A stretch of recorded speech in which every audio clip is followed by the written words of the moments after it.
અને જેણે જેણે એનું સાનિધ્ય પ્રાપ્ત કર્યું છે, જે એના શરણમાં ગયા છે, એને જઈને પૂછી લો કે ભગવાને તમારો વાળ વાંકો થવા દીધો છે ખરો? એ ઈશ્વરમાં દ્રઢ વિશ્વાસ, દ્રઢ ભરોસો, દ્રઢ શ્રદ્ધા,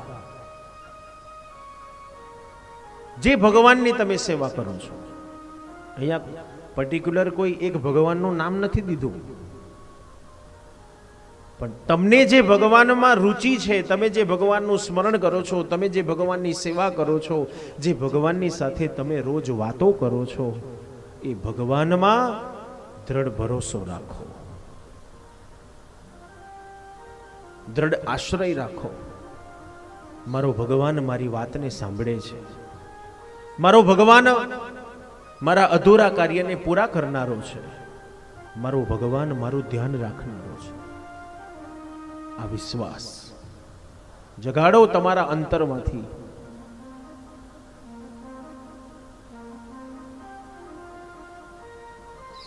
અષ્ટ સખામાં સુરદાસજી,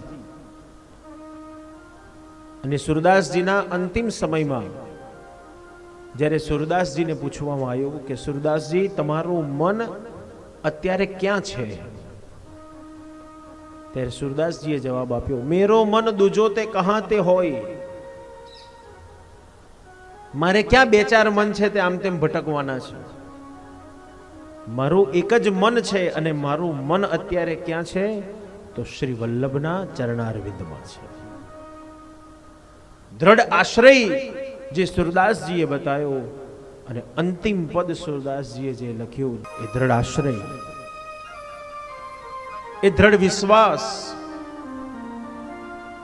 એ પ્રભુના સાનિધ્યમાં, પ્રભુના ચરણારવિંદમાં દ્રઢ ભરોસો.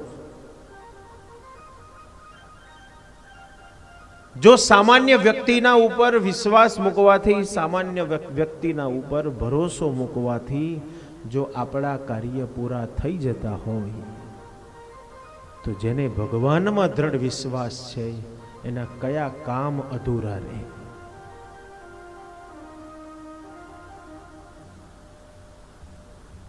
એ દ્રઢ વિશ્વાસ, દ્રઢ ભરોસો.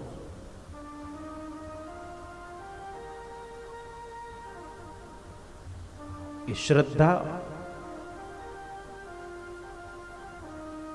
એ પ્રેમ ભગવાનમાં હોવો જોઈએ. જગાડો તો સામે ગમે એવી આપત્તિ આવી હશે, ગમે તેવી વિપત્તિ આવી હશે ને, તો એની સામે લડવાની તાકાત મળી જશે. આપણે બધા તો રડીએ છીએ, કોણ બચાવશે ને કોણ કરશે ને કોણ બહાર કાઢશે. કેમ રડીએ છીએ? કારણ હજુ આપણને એ ભગવાનમાં દ્રઢ ભરોસો નથી, તેથી રડીએ છીએ, તેથી ચિંતા કરીએ છીએ. સોંપી દો ભગવાનને.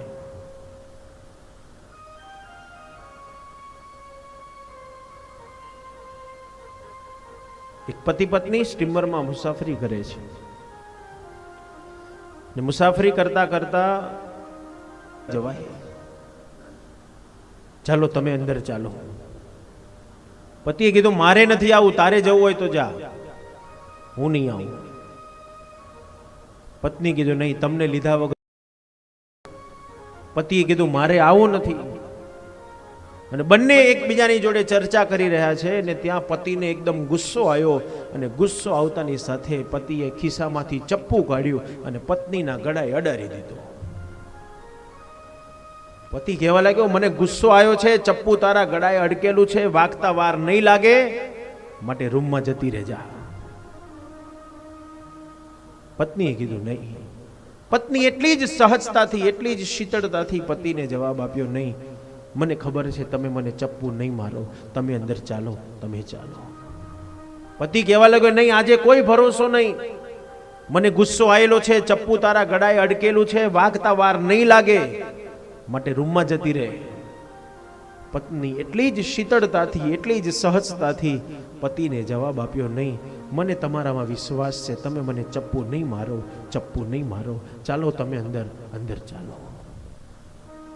ત્યારે પતિએ જવાબ આપ્યો, મને ગુસ્સો આવેલો છે, ચપ્પુ તારા ગળાએ અડકેલું છે, છતાંય તને મારામાં વિશ્વાસ છે કે હું તને ચપ્પુ નહીં મારું. જેમ તને મારામાં વિશ્વાસ છે એમ મને મારા ભગવાનમાં વિશ્વાસ છે કે ગમે તેવી આપત્તિ આવશે, ગમે એવી વિપત્તિ આવશે, પણ મારો ભગવાન મારો વાડ વાકો નહીં થવા દે.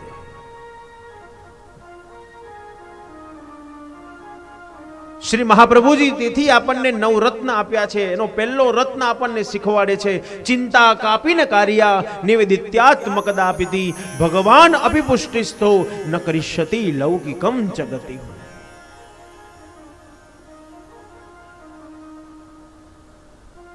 કદાપી ચિંતા ન કરો, ચિંતા કાપીને કાર્યા.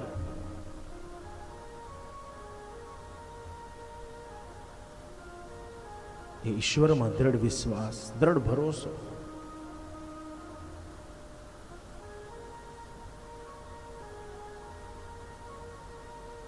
જે ઈશ્વર આપણી પાર બની જાય છે.